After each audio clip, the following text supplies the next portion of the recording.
Hello दोस्तों एवं बच्चों, देखिए आज 10th क्लास का थोड़ा सा बेसिक जानते हैं, जिस चैप्टर का नाम है एपी अरिथमेटिक प्रोग्रेशन समांतर श्रेणी। पहला प्रश्न इसमें रहता कैसे है। सबसे पहले प्रश्न पूछता है कि समांतर श्रेणी में है या नहीं। कोई संख्या दिया जाता है, जैसे 2, 4, 6 दिया गया है। दूसरे में 3, 7, 11, 15 दिया गया है। तीसरे में 3, 5, 11, 13 और 20 दिया गया है। सबसे पहले पूछता है कि समांतर श्रेणी में है या नहीं, बताइए। जब भी ऐसा सवाल रहेगा पहले देखेंगे संख्या है कितने, 1, 2, 3। जब 3 संख्या रहेगा तो 2 चीज़ निकालेंगे, D1 और D2। क्या निकालेंगे? D1 और D2। जितने संख्या रहेंगे उससे कम निकालेंगे। अब D1 और D2 क्या होता है। सबसे पहले D1 जो होता है, D मतलब क्या होता है, पहले D का मतलब जानिए। D का मतलब होता है पदांतर या इसको कहा जाता है, दूसरा नाम है सार्व अंतर। क्या है? सार्व अंतर। आखिर उसको D1 D2 का है कहें तो संख्या 3 है एक, और D का मतलब बताएं, पदांतर या सार्व अंतर। सार्व अंतर के मतलब अगर 1 कहते हैं तो दूसरे वाले में से पहले वाले को घटाएंगे, अगर 2 कहते हैं तो तीसरे वाले में से दूसरे को घटाते हैं। सार्व अंतर यानी बड़े वाले में से छोटे को क्या करते हैं? घटाते हैं। अंतर, सार्व अंतर मतलब बड़ा में से छोटा को घटाएंगे। जब 3 संख्या रहेगा तो 2 को निकालेंगे। D1 कहने का मतलब है दूसरी वाली संख्या में से 4 में से कितना घटाना है? 2। कितना बचा? 2। अब D2 निकालना है तो तीसरे वाली संख्या में से कौन सा घटाएंगे? दूसरे वाले संख्या। 6 में से 4 गया 2। अब कह रहे हैं कि D1 में भी आया है 2 और D2 में भी आया है 2। D1 और D2 क्या है? बराबर है। जब दोनों बराबर आ जाएगा तो कह देंगे कि समांतर श्रेणी में है, समांतर श्रेणी में है। और अगर बराबर नहीं आया तो समांतर श्रेणी में नहीं है। दूसरे वाले चेक करते हैं। दूसरे वाले में क्या को संख्या है? 1, 2, 3, 4। तो कितने निकालेंगे? 3। D1, D2 और D3। 3 कॉलम बनाएंगे। अब D1 में क्या करेंगे? 7 में से 4 घटाएंगे, 7 - 4। दूसरे वाले में से पहले वाले, और D2 में तीसरे वाले में से दूसरे वाले, और D3 में चौथे वाले में से तीसरे वाले। घटाएं तो यहाँ आया 3, यहाँ आ गया 3 घटाना था, 7 में से 3 घटाना था तो बच गया कितना? 4। और 11 में से 7 घटाना था, कितना बच गया? 4। 15 में से 11 घटाना था, 4। अब यहाँ पे सम में कितना कितना आया? D1 भी 4 है, D2 भी 4 है और D3 भी 4 है। तीनों क्या हो गया? बराबर। D1 भी 4 और D2 भी 4 और D3 भी 4। D1 बराबर D2 बराबर D3, तीनों बराबर है तो कह देंगे कि समांतर श्रेणी में है, समांतर श्रेणी में है। अब देखते हैं तीसरे वाला क्वेश्चन। इसमें कितने हैं? 1, 2, 3, 4, 5। तो सबसे पहले D1, D2, D3, D4, D5। सबसे पहले क्या करते हैं? दूसरे वाले में से पहले वाले घटाते हैं। इसमें बच गया 2। 11 में से 5 कितना बच गया? 6। 13 में से 11 कितना बच गया? 2। 20 में से कितना? 20 में से अब घटा रहे हैं कितना? 13। कितना बच गया? 7। क्या इसमें बराबर आ रहा है? सभी संख्या बराबर नहीं है तो कह देंगे कि समांतर श्रेणी में नहीं है। फिर से समझते हैं समांतर श्रेणी में है या नहीं है, जानेंगे कैसे। तो सबसे पहले पदांतर निकालते हैं, या जिसको सार्व अंतर भी कहते हैं। सार्व अंतर कहने का मतलब दो संख्या का सार्व अंतर कहेगा तो बड़ी वाली संख्या में से छोटी वाली संख्या घटाते जाएंगे। जैसे पहले वाला में 3 संख्या है तो इसमें कितने पदांतर होंगे? 2 पदांतर होंगे। जितने संख्या दी जाता है उससे एक कम पदांतर होता है। 3 है तो कितने निकालेंगे 2, D1 और D2 निकालें। इसमें 2 आया, D1 भी और D2 भी आया 2। जब दोनों बराबर आएगा तो समांतर श्रेणी में है, बराबर नहीं आएगा तो समांतर श्रेणी में नहीं है। अब आगे के क्वेश्चन देखते हैं। आगे का क्वेश्चन कैसे रहता है।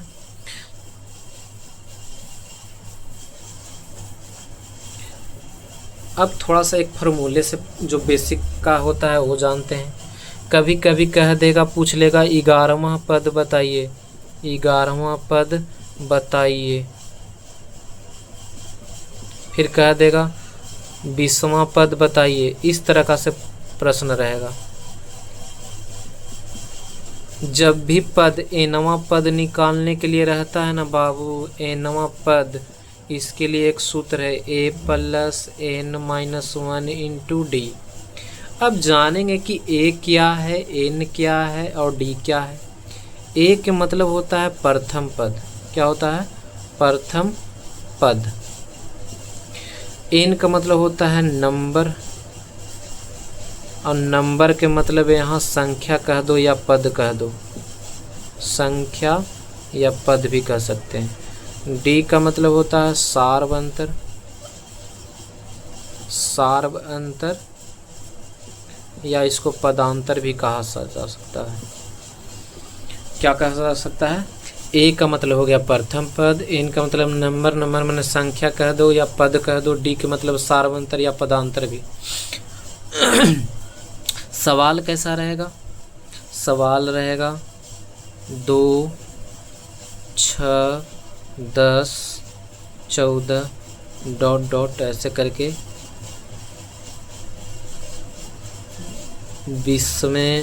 20वां पद, 20वां पद ज्ञात कीजिए। कह रहा है 2, 4, 6, 2, 6, 10, 14 ... करके कहाँ 20वां पद, ऐसे ही करके कितना पद ज्ञात करना है? 20वां पद का ज्ञात करना है। सबसे पहले प्रथम पद के मतलब ए का मतलब क्या होता है? प्रथम पद। सबसे पहले क्या है? 2, इसी को कह देंगे प्रथम पद। क्या कह देंगे? प्रथम पद। प्रथम पद कितना? 2। डी कैसे निकालेंगे बाबू? तो डी में क्या करते हैं? दूसरे वाले में से पहले घटाते हैं। घटा रहे हैं 6 में से 2, इसमें आया 4, 10 में से घटाएं 6, इसमें भी 4, और 14 में से 10 घटाएं, इसमें भी 4, यानी सब में बराबर आता है तो समांतर श्रेणी में है। और डी में क्या लिख देंगे? 4, क्योंकि तीनों में क्या आया है? 4।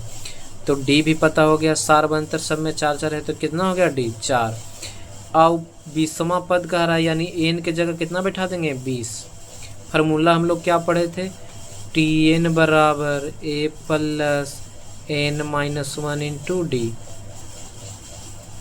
अब n के जगह कितना बैठाना है? 20। के पद कह रहा है 20। a कितना आया है? 2 है। पहला पद 20 थी, 2 था।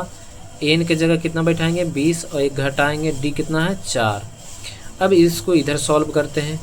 2 + 20 में से 1 गया 19, और 4 से गुणना, 2 हो गया, 19 चौके 76, और 2 कितना? 78। ए हो गया आंसर। ए फॉर्मूला से हो गया। सबसे पहले कहेंगे कि सूत्र में हमको क्या क्या चाहिए? ए चाहिए, एन चाहिए और डी चाहिए। तो सबसे पहले ए का मतलब होता है प्रथम पद। पहले क्या है? 2 है, और सब में अंतर किए तो कितना का अंतर है? 4 4 का अंतर है, तो पदांतर कितना हो गया? 4, यानी डी 4 हो गया। केवां पद कह रहा है तो 20वां पद कह रहा है, तो एन की जगह कितना हो गया? 20, और बाकी फॉर्मूले पे बैठा दिए। एन के जगह 20 बैठाएं क्योंकि 20वां पद कह रहा था। ए के जगह 2 बैठाएं, एन के जगह 20 और डी के जगह 4। सॉल्व किए कितना आ गया? 78। कहेंगे कि और कोई शॉर्ट तरीका है या नहीं है? सबसे पहले आपको एक एग्जाम्पल से समझाते हैं कि हमें सूत्र पे नहीं बैठाना रहेगा तो कैसे हम बनाएंगे। मान लीजिए ए दिया गया है 2 और डी दिया गया है 3। सबसे पहले इसको श्रेणी में कैसे लिखेंगे? श्रेणी में लिखें, श्रेणी में लिखें। तो श्रेणी में सबसे पहले कौन सा पद लिखते हैं? प्रथम पद। क्या लिखते हैं? प्रथम पद। प्रथम पद कितना है? 2। डी का मतलब वो अंतर, यानी 3 का अंतर होता है, तो 2 में क्या कीजिए 3 जोड़िए, तो 2 और 3 कितना हो गया 5। अब 5 में भी कितना जोड़ेंगे डी, क्योंकि सार अंतर सब में सेम होता है ना, तो 5 और 3 8। अब 8 में भी कितना जोड़ना है 3, तो कितना हो गया 11। ऐसे ही करके आगे समांतर श्रेणी में लिखेंगे। यानी हम लोग कौन सा रूल फॉलो कर रहे हैं, प्रथम पद के लिए ए लिख रहे हैं, दूसरे पद के लिए ए प्लस डी लिख रहे हैं, तीसरे पद के लिए क्या कर रहे हैं ए प्लस 2d और ए प्लस 3d, ए प्लस 3d। अब ध्यान से देखिएगा, अगर 9वां पद कहेगा तो इसको डायरेक्टली लिख सकते हैं ए प्लस 8d।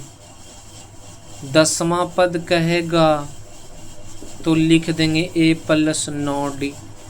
20वां पद कह देगा तो ए प्लस 19d। आखिर ये ऐसा क्यों हो रहा है वो भी अभी हम करके दिखाते हैं। जैसे मैं 11वां पद कह दिया, क्या कह दिया 11वां पद, यानी एन कितना दिया गया है 11। हम लोग सूत्र क्या पढ़े अभी बताया गया था, टी एन बराबर A plus N minus 1 into D. N की जगह कितना बैठाएंगे 1, ए प्लस एन की जगह 11 और डी पता नहीं, ए प्लस 10 में से 11 में से 1 गया 10, यानी 11वां पद निकालना था तो ए प्लस 10d आया। मान लीजिए 12वां पद निकालना है तो क्या करेंगे एन की जगह कितना बैठा देंगे 12, तो ए प्लस 11d, यानी जेवा पद निकालना रहेगा ना ओकरा से एक कम डी के साथ लिखेंगे, और पहला पद तो ए होता ही है, यानी 12वां पद कहेगा तो ए प्लस 11d लिखेंगे। 13वां पद कहेगा ए प्लस 12d लिखेंगे। 5वां पद कहेगा पाँचवां पद कहेगा तो कितना लिख देंगे ए प्लस 4d, कितना ए प्लस 4d, कितना लिखेंगे ए प्लस 4d। अभी हम बताते बताते आप लोग को श्रेणी में लिखने के लिए भी बता दिए। मान लीजिए कभी कभी कह देगा कि प्रथम पद 4 है तथा सार्वंतर 5 है, तो 4 अंकों तक 4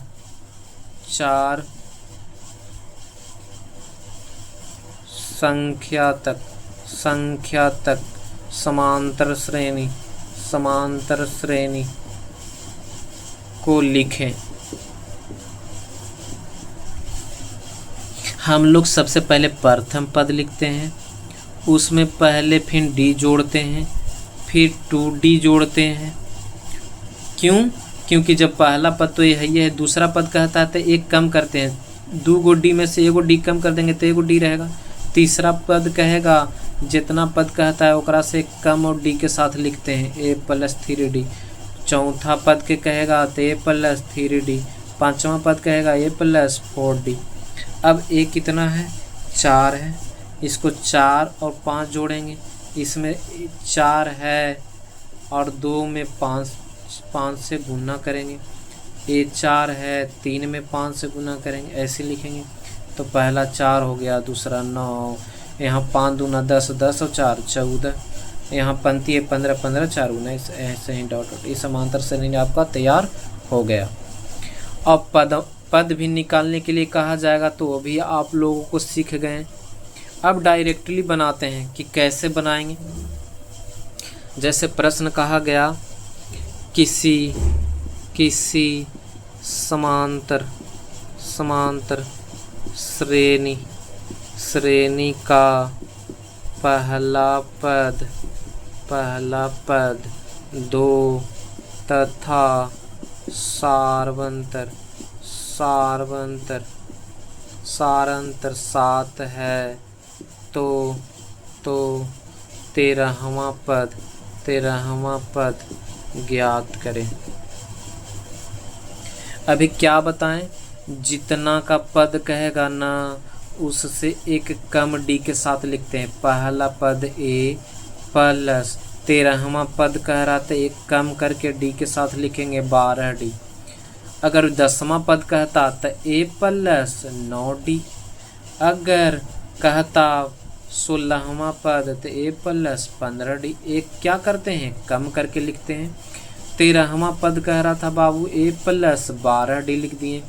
ए है कितना, पहला पद 2 है, 12 तो है ही, डी कितना है 7, 2 12 सते 84, 84 और 2 86। यही हो गया आंसर। जरूर समझ में आ रहा होगा। समझ में ना आए तो फिर से वीडियो को दोबारा देखिए, समझ में जरूर आएगा। अब कहेगा प्रश्न आगे, क्या कहेगा, कहेगा ना किसी समांतर श्रेणी का 20वां पद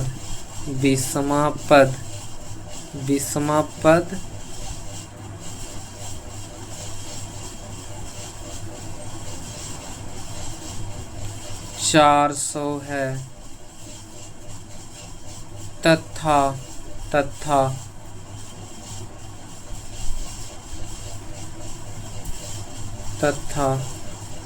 सार्वअंतर कितना है, सार्वअंतर लिख देते हैं। सार्वअंतर पहला 20वां पद दे दिया है 400 तथा पहला पद लिख देते हैं। पहला पद 40 है, तो सार्वअंतर ज्ञात कीजिए, ज्ञात करें। क्या प्रश्न कर रहा है, किसी समांतर श्रेणी का 20वां पद 400 है तथा पहला पद 40 है, तो सार्वअंतर ज्ञात कीजिए। अच्छा, हम लोग क्या पढ़े थे 20वां पद के लिए, अगर 20वां पद कहेगा tn बराबर, हम लोग क्या पढ़े थे, t के जगह क्या लिख देंगे 20, यानी 20वां पद। तो कितना लिखते हैं, एक कम 19D, a प्लस 19D। और 20वां पद दिया कितना हुआ है 400, तो जहाँ 20वां पद है वहाँ कितना लिख देंगे 400। पहला पद कितना है 40, क्या है 40 और 19D। इधर प्लस 40 बराबर कि इधर जाके -40, इधर कितना बच गया 19D, कितना बच गया 19D। अब घट के कितना आएगा 360। अब इसको ऐसे के लिखेंगे 19D बच गया, 400 में से 40 घटेगा 360 और D क्या लिख देंगे 360/19। यही हो गया आंसर। सार्वअंतर किसको कहते हैं, D को, और D कितना आ गया 360/19। कोई प्रश्न रहेगा ऐसा ही तो इसमें है प्रश्न, जो नहीं कटा है कटने वाला रहेगा, दिक्कत नहीं है। इसके बाद फिर कैसा प्रश्न रहेगा, आगे का प्रश्न देखते हैं आगे किस तरह का से प्रश्न रहेगा। अब ऐसे कहेगा कि अंतिम पद से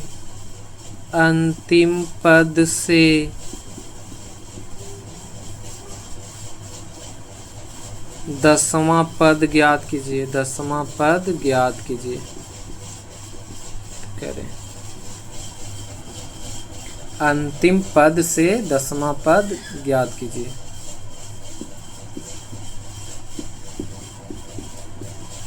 प्रश्न दिया जाएगा 2 4 6 8 ... ऐसे करके कहाँ तक, मान लीजिए 20 तक दे दिया। कितना दे दिया 20। अब 10वां पद कहा बाबू, तो हम बताएं कि क्या लिख देते हैं a प्लस 9D। और अंतिम से कह रहा है किससे, अंतिम पद से, तो शुरू कहाँ से करना है 20 से, यानी पहला पद यहाँ कितना हो गया 20 हो गया। पहला पद कितना हो गया 20। पहला पद कितना हो गया 20, ये तो लिख दिए, 9 है 9 लिख दिए। अब कहेंगे कि डी कितना लिखेंगे, पहला पद 20 है, यहाँ देखिए तो कितना कितना का अंतर है, 2 2 का, तो इसके पहले क्या होगा 18, इसके पहले क्या होगा 16। हम लोग कहाँ से घटाना शुरू करते हैं, ये तो पहला पद ना, तो अंतिम पद कितना है 2, तो ऐसे घटाएंगे 2 - 4, 2 - 4 कितना -2, फिर कहेंगे कि 4 - 6 कितना -2, 6 - 8 कितना -2, ऐसे करके 18 - 20 कितना -2। क्यों ऐसा कर रहे हैं, 18 को पहले काहे लिख रहे हैं, अब इसको अंतिम पद से कर रहे हैं ना, अब हमको इसको सीधा करके लिखना रहेगा, यानी अंतिम कहाँ से शुरू करना है 20 से, 20 के बाद 18, 18 के बाद 16, ऐसे करते करते 8 6 4 2, ऐसे ना। तो बताइए हम लोग क्या डी निकालनी थे, तो दूसरा पद में से पहला पद, यानी 18 में से कितना घटाना था 20, कितना आया -2, 16 में से 18 घटाएंगे -2, 8 में से 6 में से 8 घटाएंगे -2, 4 में से 6 घटाएंगे -2, 2 में से 4 घटाएंगे -2, यानी डी की जगह कितना बैठाएंगे -2, तो 20 हो गया, 9 दूनी 18, प्लस माइनस क्या हो जाता है माइनस, घट के कितना आ गया 2 आंसर। जब अंतिम पद से 10वां पद ज्ञात करने के लिए कहेगा तो कितना आ गया 2 आंसर। और जब अंतिम पद से ऐसा क्वेश्चन रहेगा ना, तो जो डी आएगा ना बाबू सार्वंतर, वो लगभग ज़्यादातर क्या में आता है माइनस में ही आता है। अगर यहाँ प्लस वाला दिया गया है पॉजिटिव, तो डी उसका सार्वंतर क्या आता है नेगेटिव आता है, क्योंकि उसको सीधा करेंगे तो जो बड़ा होता है वो पीछे जो बड़ा होता है सबसे पहले लिखते हैं और छोटा उसके बाद से लिखते हैं। ये भी समझ में आ गया होगा बाबू।